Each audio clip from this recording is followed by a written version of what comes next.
A confiança de uma mãe em um filho é um tipo de tesouro que não se guarda em cofre. É uma riqueza que se entrega de coração aberto, sem pedir recibo, sem exigir garantias. É uma fé cega, tecida com os fios do amor incondicional e da memória de um menino pequeno que um dia dependeu de você para tudo. Por anos, eu entreguei o meu tesouro, o fruto do trabalho de uma vida inteira, nas mãos do meu único filho, Eduardo. Mal sabia eu que ele havia penhorado essa confiança, centavo por centavo, no altar da sua própria ganância, disfarçada do mais puro e devotado cuidado. Meu nome é Margarida, tenho 71 anos, e a minha história é sobre como descobri que o porto seguro que meu filho me oferecia era, na verdade, um navio pirata. Minha vida com Afonso, meu falecido marido, foi simples e regrada. Ele era torneiro mecânico, eu, cozinheira em uma escola. Nossos salários eram modestos, mas nossa disciplina era de ferro. Enquanto nossos vizinhos trocavam de carro e faziam festas, nós guardávamos dinheiro. Cada nota economizada era um tijolo na construção da nossa tranquilidade futura. Margarida, Afonso sempre dizia, enquanto anotava nossas despesas num caderno, a gente não vai deixar luxo de herança para o Eduardo, mas vamos deixar o luxo de uma velhice sem preocupações para nós dois. E assim fizemos. Quando nos aposentamos, tínhamos uma casa quitada e uma poupança considerável, o suficiente para vivermos com conforto, para fazer pequenas reformas, para ajudar com os netos, para nunca mais nos preocuparmos com o dia de amanhã. Mas o amanhã, às vezes, nos trai. Afonso se foi há 5 anos, levado por uma pneumonia que evoluiu rápido demais. E com ele, se foi também a minha segurança em lidar com o mundo prático. Ele sempre cuidou dos bancos, dos impostos, dos números. Eu cuidava da casa, do coração, da comida. De repente, eu me vi sozinha, com 71 anos, tentando entender aplicativos de banco, senhas eletrônicas e o jargão complicado dos gerentes. Foi nesse momento de fragilidade que Eduardo, meu filho, se apresentou como o meu salvador. Mãe, a senhora não precisa passar por esse estresse. Ele me disse, com uma expressão de genuína preocupação, durante um almoço de domingo. O mundo de hoje é perigoso, cheio de golpes pela internet, de fraudes. A senhora, com sua boa-fé, é um alvo fácil. Deixa que eu cuido do seu dinheiro, é mais seguro. Sua esposa, Simone, uma mulher com um sorriso doce e olhos que calculavam ângulos, concordou imediatamente. É verdade, sogrinha. O Dudu entende de investimentos. Ele pode fazer sua aposentadoria render mais. É para o seu bem. A proposta soou como um alívio.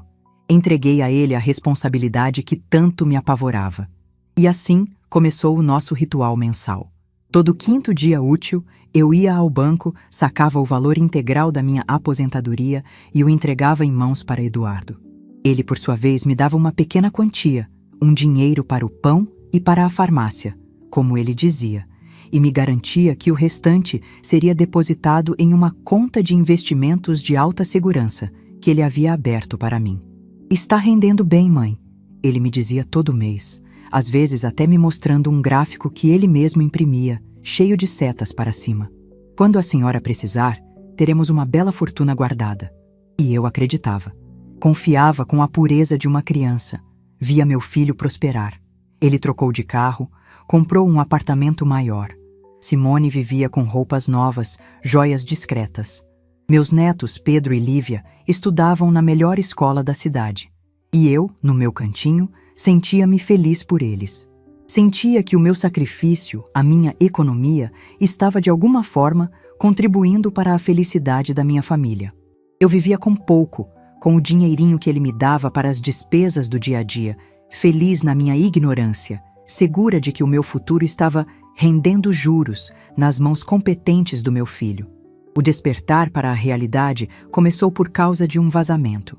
Uma goteira insistente no telhado da minha casa, a casa que Afonso e eu construímos. A cada chuva, a mancha de umidade na parede da sala aumentava. Chamei um pedreiro, que me deu o orçamento. Era um valor considerável. Eu precisaria quebrar o telhado, trocar as telhas, refazer o forro de gesso. Fui até meu filho, com o orçamento na mão, certa de que a solução seria simples. Eduardo, meu filho, preciso de um dinheiro. Eu disse naquele domingo. O telhado da casa precisa de um conserto urgente. A reação dele não foi a que eu esperava. Ele não disse, claro, mãe, vamos resolver. Ele ficou tenso. Pegou o papel, olhou o valor e seu rosto se fechou. Mas, agora, mãe, é um valor muito alto, ele disse, evasivo. E o mercado de ações não está num bom momento para resgates. A gente vai perder muito dinheiro se tirar do investimento agora. Mas, filho, está chovendo dentro da sala, a parede está mofando, é uma questão de necessidade. Eu sei, ele disse, impaciente. Mas a senhora não entende de flutuação de mercado. Deixa eu ver. Talvez no mês que vem a bolsa melhore. A gente coloca um balde aparando a goteira por enquanto. Não é o fim do mundo. Aquela reação me deixou com uma pulga atrás da orelha. A insistência dele, a desculpa do mercado, o descaso com um problema sério na minha casa. Algo não se encaixava. Afonso sempre me disse que o nosso dinheiro era para a nossa paz, não para a especulação de mercado. Por que Eduardo o teria colocado em algo tão arriscado? E por que a recusa em me dar acesso ao que era meu? A semente da desconfiança, uma vez plantada, cresce rápido. Passei a semana inquieta. Comecei a observar as pequenas coisas. O relógio caro no pulso de Eduardo. A bolsa de grife que Simone usou no último jantar de família. As férias que eles planejavam para o final do ano num resort de luxo. De onde vinha tanto dinheiro se a empresa dele, como eu, ouvia ele reclamar ao telefone, não ia tão bem? E se o investimento que ele dizia fazer para mim era tão instável, por que o padrão de vida dele só subia? Na sexta-feira, tomei uma decisão. Eu precisava ver com meus próprios olhos. Precisava ir ao banco e entender que investimento seguro era aquele que não me permitia consertar o teto da minha própria casa. Sentei-me em frente ao Sr. Nelson, o gerente, um homem gentil que havia assumido a agência há pouco tempo. Eu estava nervosa. Sentia-me uma tola por estar ali, uma idosa que não sabia cuidar do próprio dinheiro. Sr. Nelson, bom dia. Meu nome é Margarida. Eu sou cliente deste banco há muitos anos. Eu gostaria de verificar o saldo de uma conta de investimentos que meu filho, Eduardo, administra para mim. Ele digitou meu nome no sistema, o rosto profissional. Mas à medida que as informações apareciam na tela, vi sua expressão mudar. Ele franziu a testa, olhou para mim, depois para a tela novamente. Dona Margarida, ele começou, com uma cautela que fez meu coração gelar. A senhora tem a sua conta corrente, onde recebe a sua aposentadoria. Mas não consta nenhuma outra conta de investimentos vinculada ao seu nome ou ao seu CPF nesta agência. Como não? Gaguejei. Meu filho me disse que depositava meu dinheiro todo mês. Ele me mostra os extratos. A senhora teria um desses extratos com a senhora? Eu não tinha. Eduardo sempre os guardava. Dona Margarida, o que o sistema me mostra é o seguinte. Ele disse, virando a tela do computador para mim. A sua aposentadoria entra todo quinto dia útil. E no mesmo dia, ou no dia seguinte, há um saque em dinheiro, no caixa eletrônico, do valor quase integral. A sua conta, neste momento, tem um saldo de R$ 250,14. O mundo girou. As palavras dele pareciam vir de muito longe. R$ 250. A poupança de uma vida inteira. A segurança que Afonso me deixou, reduzida a quase nada. A conta segura era uma mentira. O investimento era uma farsa. Meu filho, meu único filho, vinha me roubando, mês a mês, ano após ano, bem debaixo do meu nariz. Os saques, sussurrei, a voz falhando. Foram feitos com o meu cartão? Sim, senhora, com o seu cartão e a sua senha.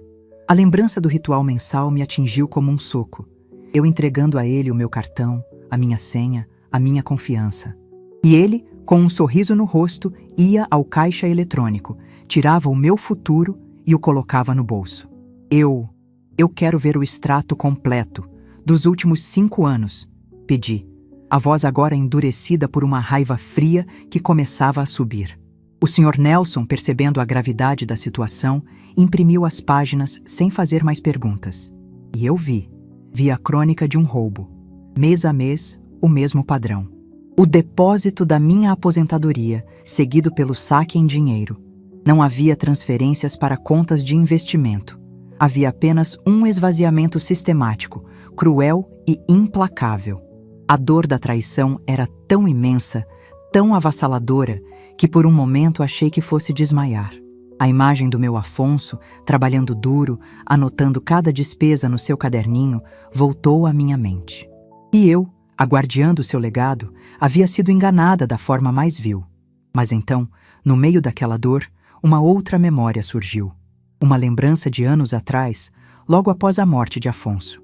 Eduardo precisou abrir uma conta para receber um pequeno seguro de vida do trabalho do pai.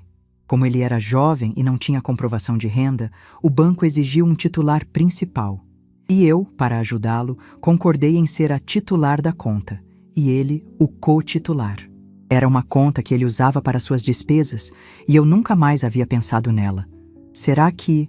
Sr. Nelson, eu disse, e minha voz agora era firme, límpida como gelo. Eu gostaria de verificar todas as contas vinculadas ao meu CPF nesta agência. Todas elas, inclusive contas conjuntas. Ele digitou novamente, e então ela apareceu na tela. A conta conjunta, a que eu era a titular principal. Poderia me mostrar o extrato desta conta também, por favor? Ele imprimiu. E ali estava a segunda parte do quebra-cabeça. Os depósitos de Eduardo eram esporádicos, o salário dele. Mas os débitos... os débitos contavam a história da vida de luxo que eles levavam.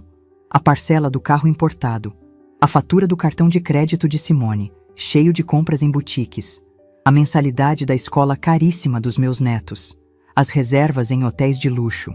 Eles não estavam apenas roubando a minha aposentadoria, estavam usando a minha boa-fé como a fundação de um castelo de mentiras. Dobrei os extratos e os guardei na bolsa. A mulher que entrou naquela agência, 1 hora antes, frágil e assustada, não existia mais. Em seu lugar estava uma credora cuja dívida não era apenas financeira, mas moral. E a hora de cobrar havia chegado. Sr. Nelson, eu disse, olhando-o nos olhos, eu tenho algumas providências a tomar e vou precisar da sua ajuda. Ele assentiu, a expressão solidária. Estou à sua inteira disposição, Dona Margarida. Essa conta conjunta com o meu filho, como titular principal, eu tenho controle total sobre ela, correto? Posso bloquear cartões, fazer transferências, tudo? Sim, senhora. Legalmente, a senhora tem mais poder sobre a conta do que ele. Um sorriso, o primeiro sorriso verdadeiro daquele dia, surgiu em meus lábios.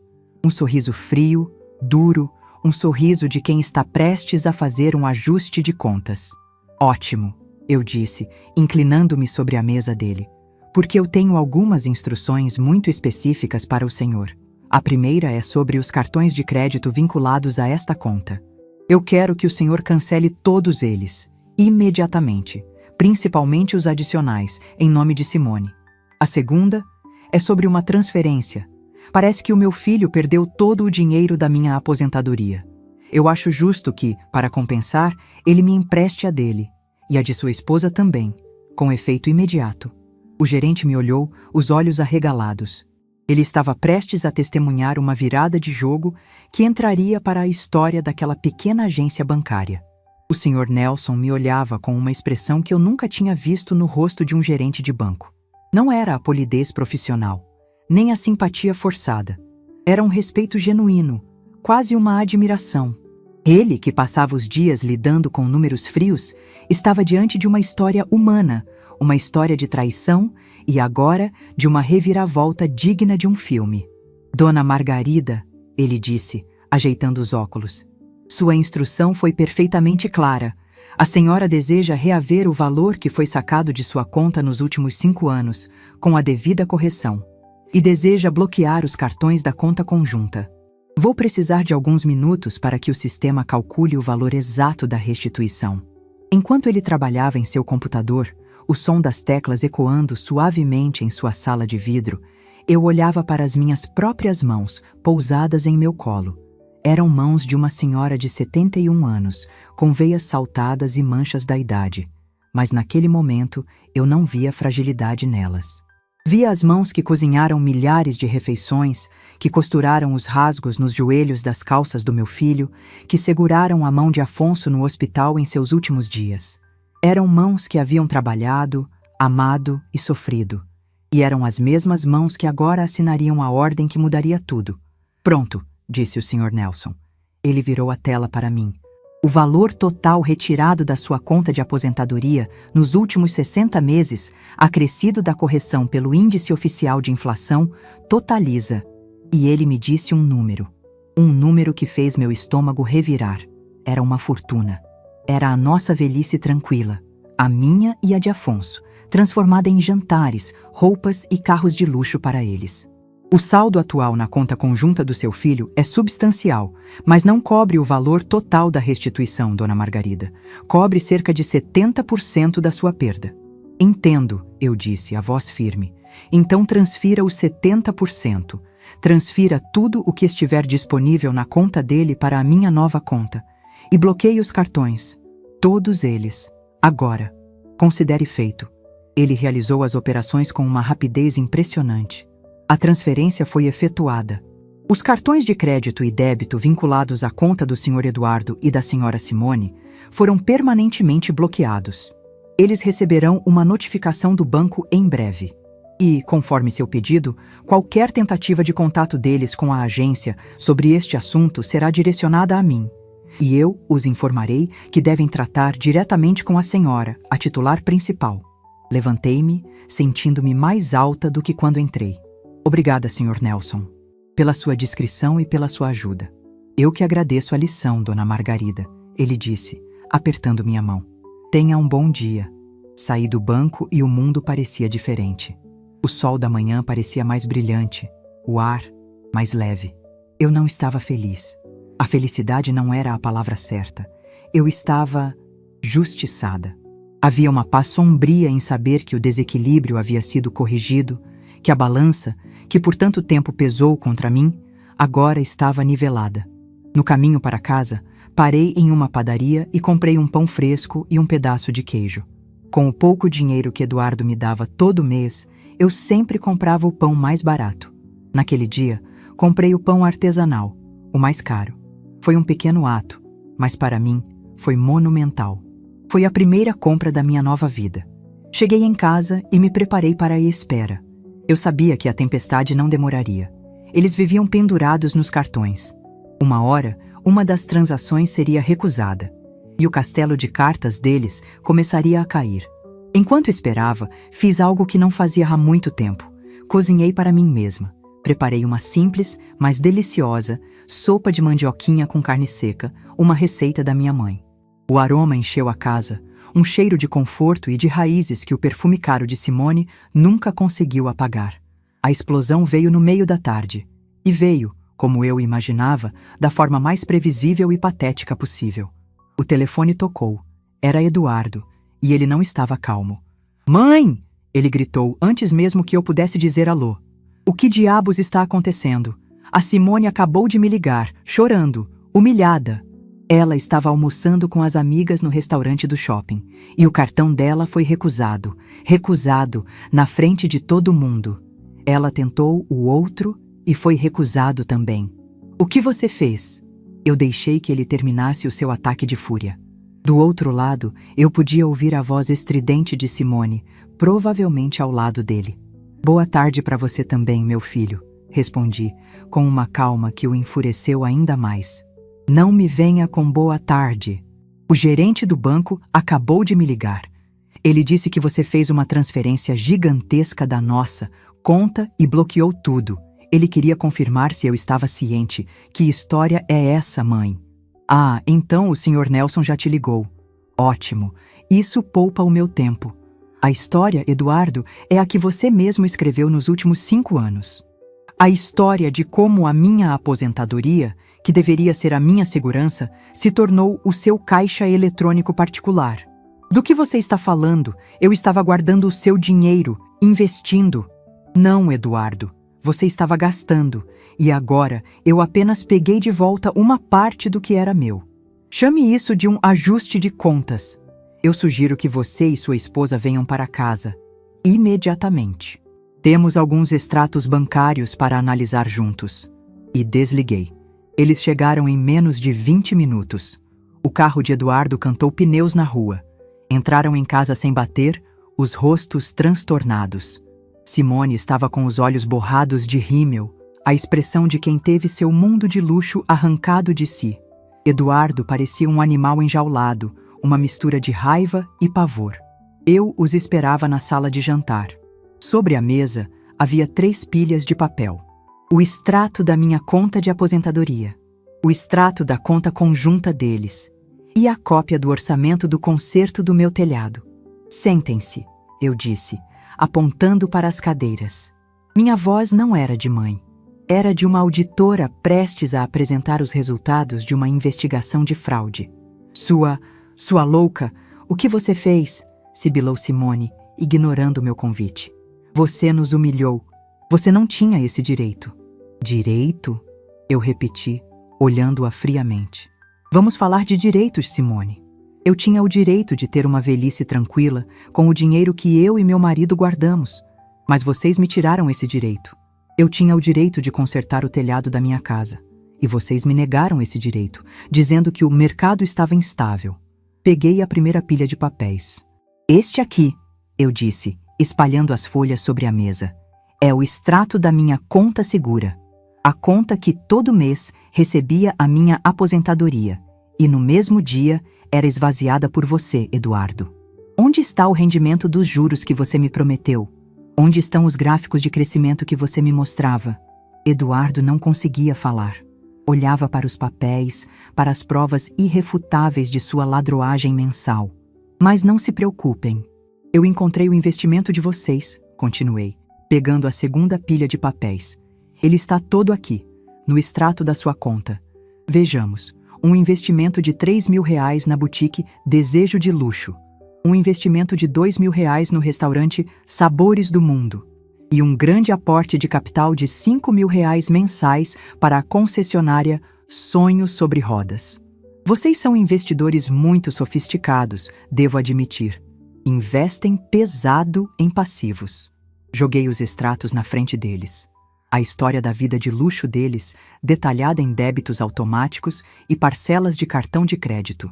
Tudo isso, eu disse, a voz baixa e perigosa, foi pago com o dinheiro da mulher que seu marido, Simone, considerava um fardo, com o dinheiro da aposentada que, segundo você mesma, não entendia de finanças. Eu não acredito que você estava nos espionando, gritou Simone. Eu não precisei espionar. Eu sou a titular da conta. Eu tenho acesso a tudo. Vocês é que, na sua arrogância, se esqueceram disso. Eduardo finalmente levantou a cabeça. As lágrimas escorriam por seu rosto. Mãe, me perdoa. Eu perdi o controle. Você não perdeu o controle, Eduardo. Você fez uma escolha. A escolha de me usar. A escolha de mentir para mim todos os dias. E agora eu fiz a minha escolha. A transferência, ele sussurrou. Você tirou todo o nosso dinheiro. Não todo, apenas uma parte. Eu fiz um cálculo. Peguei de volta exatamente o que vocês me tiraram nos últimos 5 anos, com a devida correção monetária. Eu chamo isso de restituição. O que sobrou na conta de vocês é o que é, de fato, o fruto do trabalho de vocês. E pelo saldo que vi, o trabalho de vocês não rende muito, não é? Eles ficaram em silêncio, completamente aniquilados pela verdade. A vida de aparências acabou. Eu anunciei, levantando-me. O financiamento do carro de luxo vai atrasar. Os cartões de crédito não funcionarão mais. Os jantares nos restaurantes da moda terão que ser trocados por comida feita em casa. E, sobre o conserto do meu telhado, eu disse pegando o orçamento e colocando-o na frente de Eduardo. Acho que encontrei uma nova fonte de recursos para pagá-lo. O quê? Ele perguntou confuso. Vocês 2 vão arrumar um segundo emprego se necessário. Vão vender o que for preciso e vão pagar por este conserto. Será a primeira dívida real e honesta que vocês pagarão em muito tempo. É a primeira parcela para talvez, um dia, reconquistarem um pingo do meu respeito.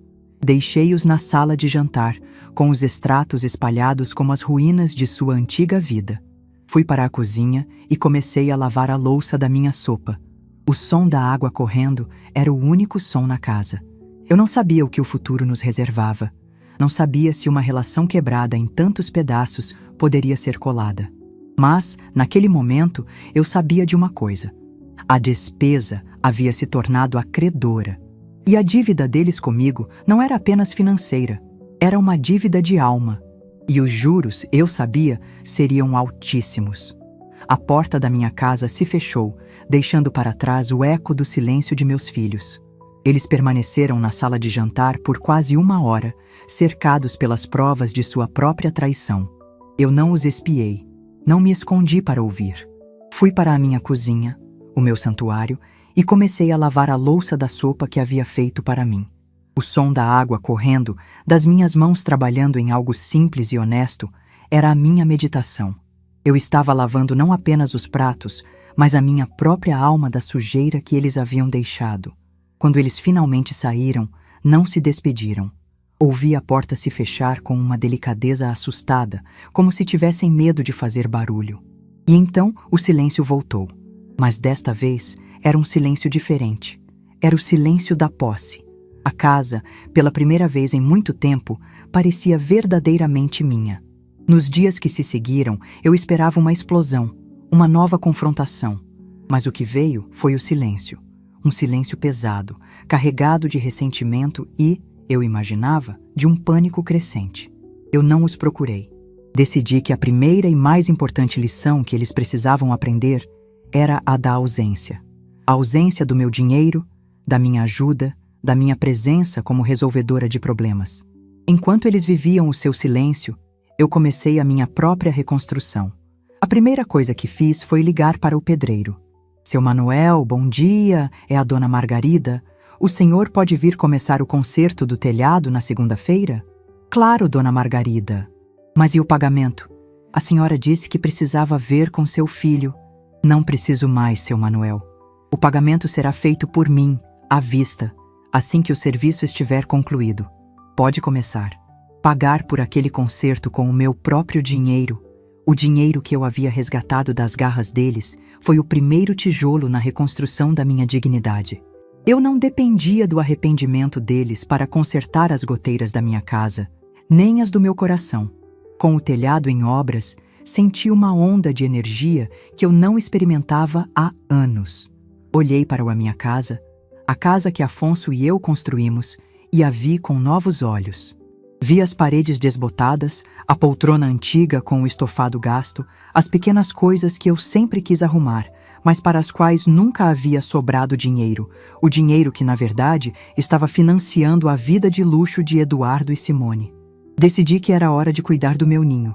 Comecei pela sala. Pintei as paredes com um tom de amarelo girassol, uma cor alegre que sempre amei e que Afonso achava que iluminava o meu sorriso. Mandei reformar a velha poltrona dele, com um tecido novo, florido e vibrante. Comprei um tapete novo, não o mais caro, mas um que era macio sob os pés.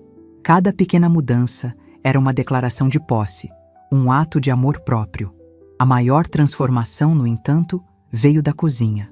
Eu, que passei a vida cozinhando para os outros, primeiro na escola, depois para a minha família, havia perdido o prazer de cozinhar. Fazia-o por obrigação. Mas agora, com a casa só para mim, redescobri a alegria dos temperos, das panelas, dos aromas. Lembrei-me das receitas da minha mãe, das compotas e geleias que ela fazia e vendia na feira. Numa manhã de inspiração, fui ao mercado e comprei as melhores frutas da estação, potes de vidro, açúcar. Passei o dia na cozinha, o rádio ligado em uma estação de músicas antigas, e fiz geleia. Geleia de morango, de amora, de laranja com gengibre. O cheiro doce e cítrico encheu a casa, um perfume de infância, de tempos mais simples e mais honestos. Quando os potes estavam prontos, com suas tampas de tecido xadrez, eu os admirei sobre a mesa. Eram lindos. Eram o fruto do meu trabalho, do meu talento. Uma amiga do meu antigo bairro, a Dona Zélia, veio me visitar e ficou encantada. Margarida, que maravilha! Você não quer vender? Eu compro 3 potes agora mesmo. E assim, de forma despretensiosa, nasceu a Quitutes da Margarida. Comecei a vender para as amigas, para a vizinhança. Não porque eu precisava do dinheiro. Eu tinha a minha aposentadoria e o meu fundo de emergência. Mas porque eu precisava do propósito. Precisava me sentir produtiva, valorizada pelo meu talento e não pela minha conta bancária. O pequeno negócio me deu uma nova rotina, uma nova alegria. Eu era a Margarida, a doceira de mão cheia, e não mais a mãe do Eduardo, que vivia de favor na casa do filho. Enquanto a minha vida ganhava um novo e delicioso sabor, a de Eduardo e Simone azedava. As notícias chegavam até mim por vias tortas. A vizinha do andar de baixo comentou que ouvia discussões homéricas vindo do apartamento deles.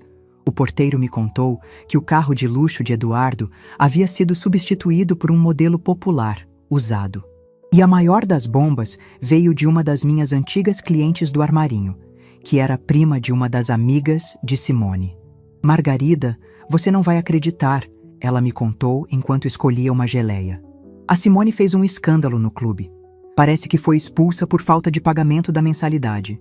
E disse para todo mundo que o marido dela a levou à falência e que a sogra, coitada, estava senil e havia perdido todo o dinheiro da família. A mentira, a calúnia, era a arma final de quem não tem mais argumentos. Ela não apenas me roubou. Agora, tentava destruir a minha reputação para justificar a própria queda. Senti uma pontada de raiva, mas depois, apenas pena. A pobreza de espírito dela era muito maior do que a pobreza financeira que ela tanto temia. A derrocada final do casamento deles, eu soube semanas depois, foi por causa de uma conta de luz. Uma conta que eu, obviamente, não paguei. Simone, acostumada a deixar todas as luzes acesas e o ar-condicionado no máximo, se viu no escuro por 2 dias. Foi a gota d'água para ela. Arrumou suas malas de grife, chamou um táxi e voltou para a casa dos pais, deixando para trás o marido, as dívidas e a vida que não era mais glamurosa. E então, o silêncio de Eduardo foi quebrado. Recebi uma mensagem de texto, longa e confusa. Mãe, a Simone foi embora. Ela me deixou. Disse que não se casou comigo para viver contando trocados. Disse que eu sou um fracassado por não conseguir controlar a senhora. Eu estou sozinho. Eu perdi tudo. Meu casamento, meu padrão de vida, a sua confiança. Eu olho para os meus filhos e não sei o que dizer a eles. Eu não sei como cheguei a este ponto. Acho que a senhora estava certa o tempo todo. E eu fui cego, surdo e estúpido demais para ver. Me perdoa. A mensagem era um misto de autocomiseração e o primeiro vislumbre de um arrependimento real. Ele não estava pedindo dinheiro. Ele estava confessando sua derrota. Eu não respondi. Ainda não era a hora. Ele precisava sentar com seus próprios destroços por um tempo. A hora chegou 2 semanas depois. Era um sábado. Eu estava na minha varanda, cuidando de uns vasos de gerânios, quando o vi parado no portão. Ele não tocou a campainha. Apenas ficou ali, olhando para a casa, para o telhado novo, para as paredes recém-pintadas. Parecia um estrangeiro olhando para uma terra que um dia foi sua. Abri o portão. Ele me olhou, os olhos fundos de quem não dorme direito há dias. Ele tinha emagrecido. A arrogância havia sido substituída por uma exaustão profunda. Em suas mãos, ele segurava um envelope. Mãe, ele disse, a voz rouca, eu vim pagar a primeira parte do conserto do telhado. Ele me entregou o envelope. Dentro havia uma pequena quantia em dinheiro, R$ 500. Provavelmente tudo o que ele conseguiu juntar com seu salário, depois de pagar o aluguel de um quarto que, soube depois, ele havia arrumado para si. Eu sei que não é quase nada, ele disse, sem me encarar. Mas eu vendi o meu relógio, aquele que a Simone me deu, e consegui um trabalho extra nos fins de semana, como motorista de aplicativo. Eu vou pagar tudo o que devo à senhora, nem que leve o resto da minha vida. Aquele gesto, aquele sacrifício, vender o símbolo de seu antigo status para pagar a primeira parcela de sua dívida moral. Aquilo me tocou de uma forma que nenhuma palavra poderia. Entre, Eduardo, eu disse, a voz mais suave. Vou fazer um café para você. Sentados à mesa da minha cozinha, a mesma mesa onde meses antes eu havia apresentado os extratos da sua traição, nós tivemos a nossa primeira conversa de verdade em anos. Ele me contou tudo. A pressão de Simone, a sua própria fraqueza em dizer não, a bola de neve de mentiras e dívidas em que eles haviam se metido. E pela primeira vez, ele não culpou ninguém além de si mesmo. Eu tive vergonha, mãe, ele confessou, os olhos cheios de lágrimas. Eu tive vergonha da nossa vida simples. Tive vergonha do trabalho do pai, do seu trabalho. Eu queria ser o que eu não era. E para sustentar essa farsa, eu usei a única pessoa no mundo que sempre me amou de verdade. Eu transformei o amor da senhora em meu caixa eletrônico particular. Eu não sinto falta do carro, da casa, dos restaurantes. Eu sinto falta de ser o filho que o pai gostaria que eu fosse. E sinto falta de poder olhar nos seus olhos sem sentir essa vergonha que me consome. Aquele era o meu filho de volta. Quebrado, ferido, mas real. A vergonha passa, Eduardo, eu disse, colocando a mão sobre a dele. Ela passa quando a gente decide mudar. E você já começou. O caminho é longo, mas você não precisa mais percorrê-lo mentindo. Ele me contou que estava com a guarda compartilhada dos filhos, que estava aprendendo a ser pai de verdade, sem a estrutura que Simone e eu proporcionávamos. Estava aprendendo a cozinhar, a arrumar a casa, a ajudar com a lição de casa. Estava aprendendo o valor do meu trabalho invisível, sentindo-o na própria pele. Ao final da nossa conversa, eu peguei o envelope com o dinheiro que ele me deu. O telhado já está pago, meu filho. Eu paguei no mesmo dia em que decidi que não seria mais a sua refém. Mas, mãe, eu preciso te pagar. É uma questão de honra. Eu sei. E você vai. Mas não com dinheiro. Peguei o envelope e o devolvi a ele. Use este dinheiro para comprar algo para os seus filhos. E a sua dívida comigo, você a pagará de outra forma. Com o seu tempo, com a sua presença, com o seu respeito. Venha almoçar aos domingos. Traga meus netos. Me ajude a cuidar das minhas roseiras. Me conte sobre o seu dia. Essa é a única moeda que tem valor entre nós agora. Ele me olhou, os olhos inundados de uma gratidão que eu nunca havia visto. Era o começo.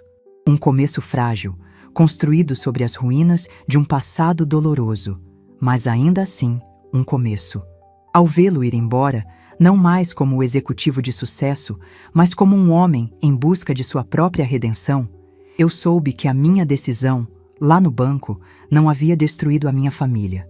Havia lhe dado a única chance de se tornar uma família de verdade.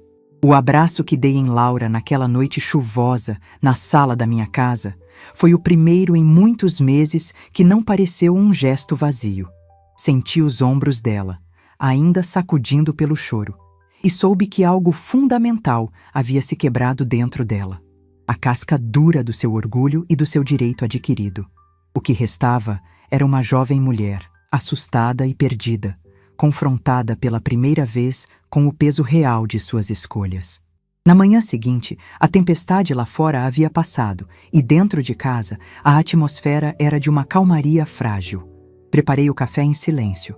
Laura apareceu na cozinha, os olhos ainda inchados, mas com uma expressão que eu não via há muito tempo, a de respeito. Vó, ela disse a voz baixa, o que eu te disse ontem à noite, eu falei sério. Eu sei que um pedido de desculpas não conserta nada, mas eu precisava que a senhora soubesse que eu, finalmente, entendi. Sentei-me à mesa e apontei para a cadeira à minha frente. Sente-se, Laura. Vamos conversar. Ela obedeceu. Um pedido de desculpas não conserta o que foi quebrado. Você tem razão. Mas ele é a porta de entrada para a sala de concertos. E o trabalho, minha neta, é longo e árduo. Eu sei. E eu estou disposta a fazer o que for preciso. Pois bem, eu disse, tomando um gole de café. A primeira coisa é que a nossa relação não pode mais ser baseada na minha capacidade de te prover as coisas. O carro, os luxos, a vida fácil, tudo isso te transformou na pessoa que me excluiu por causa de um isopor. Então, o meu dinheiro continuará sendo meu. E você continuará na sua jornada para conquistar o seu. Sim, senhora, ela respondeu humildemente. O carro, continuei, tocando no ponto nevrálgico, permanecerá na garagem. Ele é a prova de que a confiança, uma vez traída, precisa ser reconquistada com muito esforço. E você, para tê-lo de volta, não vai depender da minha boa vontade. Vai depender do seu próprio mérito. Como assim? Eu quitei o financiamento. O carro é meu. Mas eu vou te dar a chance de conquistá-lo de volta.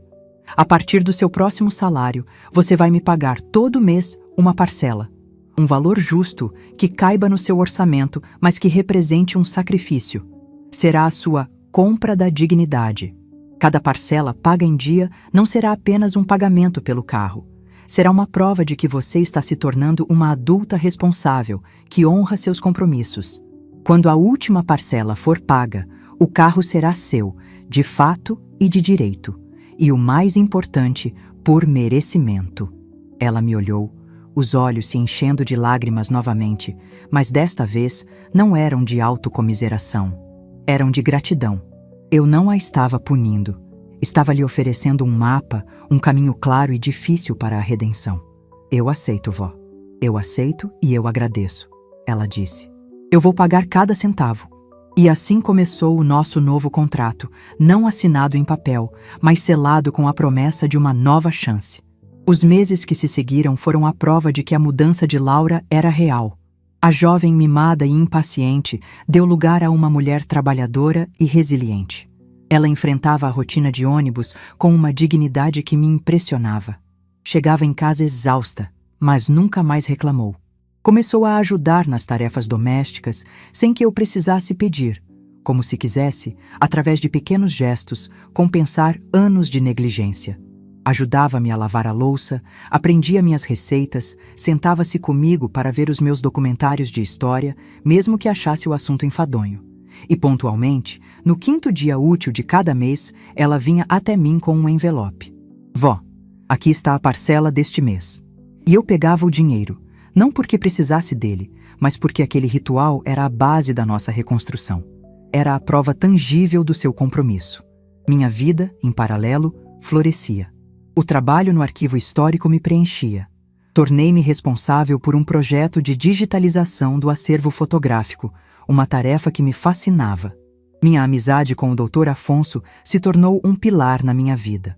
Saíamos para almoçar, íamos a concertos, compartilhávamos histórias e silêncios com a facilidade de quem já viveu o suficiente para não ter mais nada a provar. Laura, vendo a minha nova rotina, começou a se interessar por ela. Como foi o seu dia no arquivo, vó? Encontrou alguma foto interessante? Pela primeira vez, ela estava curiosa sobre o meu mundo.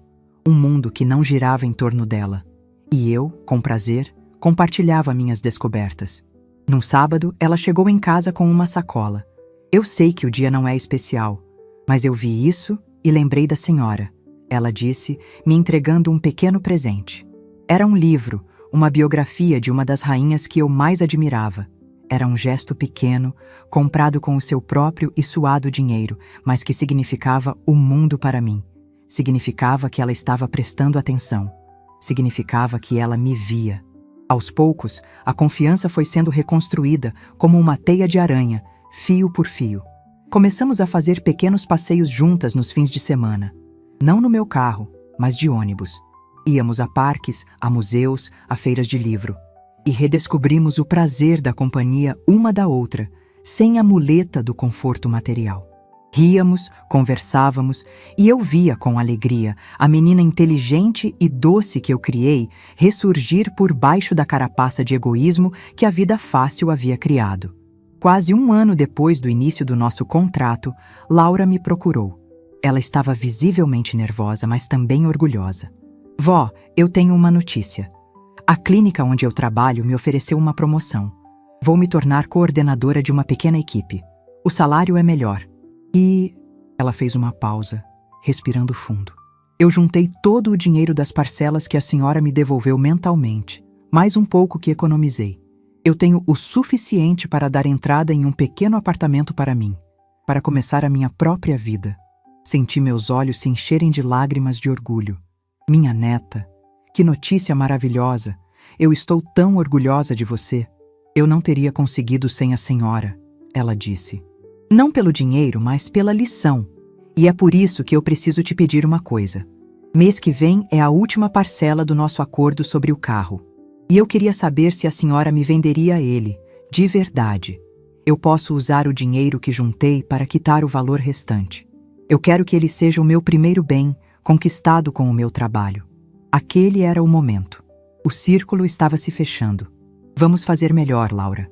eu disse. No dia do pagamento da última parcela, eu a levei até a minha escrivaninha. Peguei a pequena caixa onde eu havia guardado, mês a mês, todo o dinheiro que ela me deu. Coloquei-a na sua frente. Abra. Ela abriu e seus olhos se arregalaram ao ver todas as notas ali, intactas. Este dinheiro é seu, Laura, eu disse. Ele nunca foi meu. Era apenas a ferramenta para a sua educação. Uma educação sobre valor, esforço e dignidade. E você se formou com louvor.